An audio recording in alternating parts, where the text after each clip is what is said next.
며칠 뒤에 예수님께서 가버나움으로 돌아오셨습니다. 예수님께서 집에 계시다는 소문이 퍼졌습니다. 그러자 많은 사람들이 모여들어 가득 찼습니다.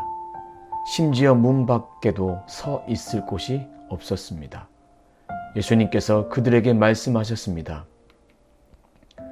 4명의 사람들이 예수님께 중풍병 환자를 데리고 왔습니다. 이들은 사람들 때문에 예수님께 들어갈 수가 없었습니다. 그래서 예수님이 계신 곳에 지붕을 뜯어냈습니다. 이들은 뚫어낸 구멍으로 중풍병 환자가 누워있는 침상을 아래로 내렸습니다. 예수님께서 이 사람들의 믿음을 보시고 중풍병 환자에게 말씀하셨습니다. 아들아, 내 죄가 용서되었다. 마침 거기에 율법학자 몇 명이 앉아 있었는데 마음속으로 생각했습니다. 어떻게 이 사람이 저런 말을 하는가? 하나님을 모독하고 있구나. 하나님 외에 누가 죄를 용서할 수 있다는 말인가? 예수님께서는 이 율법학자들이 속으로 생각하는 것을 곧 영으로 아셨습니다. 그래서 그들에게 말씀하셨습니다. 어째서 너희가 마음속으로 그런 생각을 하고 있느냐? 이 중풍병 환자에게 내 죄가 용서되었다 라고 말하는 것과 일어나서 침상을 가지고 걸어라 하고 말하는 것 중에 어느 것이 더 쉽겠느냐? 그러나 인자가 세상에서 죄를 용서할 수 있는 권세가 있다는 것을 너희에게 보여주려고 그랬다. 예수님께서 중풍병 환자에게 말씀하셨습니다. 내가 말한다. 일어나 침상을 가지고 집으로 가거라. 중풍병자는 일어나 침상을 들고 모든 사람이 보는 앞에서 걸어 나갔습니다. 사람들이 놀라서 하나님께 찬송을 드렸으며 우리는 이와 같은 일을 본 적이 없다 라고 말하였습니다.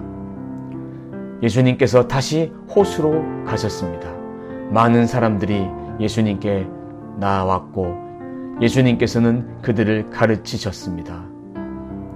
예수님께서 호숫가를 걸으시다가 알페오의 아들 레위가 세관에 앉아 있는 것을 보셨습니다.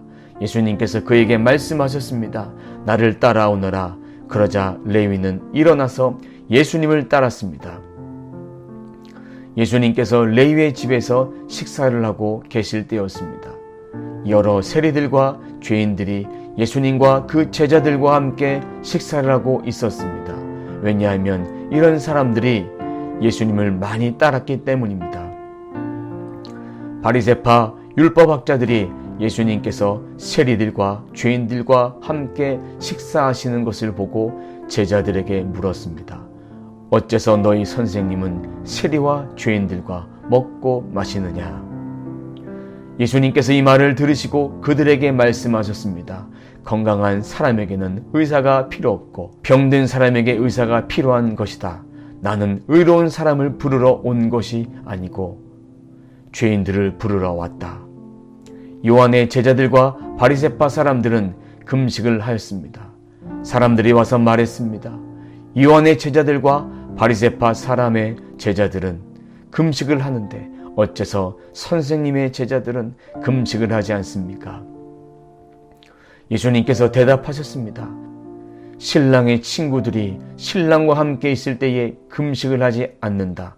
그렇지 않느냐? 신랑이 자기들과 함께 있는 한 그들은 금식하지 않는다. 그러나 신랑을 빼앗길 날이 올 것이고 그날에 금식을 하게 될 것이다. 그 누구도 낡은 옷에 새 천 조각을 대고 깁지 않는다. 만일 그렇게 하면 새로 된 조각이 낡은 옷을 당겨 더욱 못쓰게 될 것이다. 또한 그 누구도 낡은 술 부대에 새 술을 보관하지 않는다. 만일 그렇게 하면 술이 그 부대를 터뜨려 술과 함께 술 부대가 다 못쓰게 될 것이다. 새 술은 새 부대에 넣어야 한다.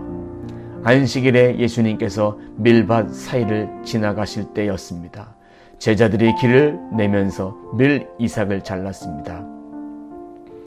바리새파 사람들이 예수님께 말했습니다. 보십시오. 어째서 선생님의 제자들은 안식일의 율법을 어깁니까? 예수님께서 대답하셨습니다. 다윗과 그 부하들이 배가 고파 먹을 것이 필요했을 때 다윗이 어떻게 했는지 읽어보지 않았느냐?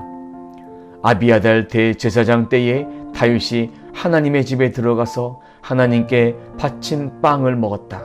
이것은 제사장 외에는 먹을 수 없는 것이었다. 그러나 다윗은 그 빵을 자기와 함께 있던 사람에게 주기까지 했다. 예수님께서 바리새파 사람들에게 말씀하셨습니다. 안식일은 사람을 위해 생긴 것이지 사람이 안식일을 위해 생긴 것이 아니다. 그러므로 인자가 안식일의 주인이다. 아멘.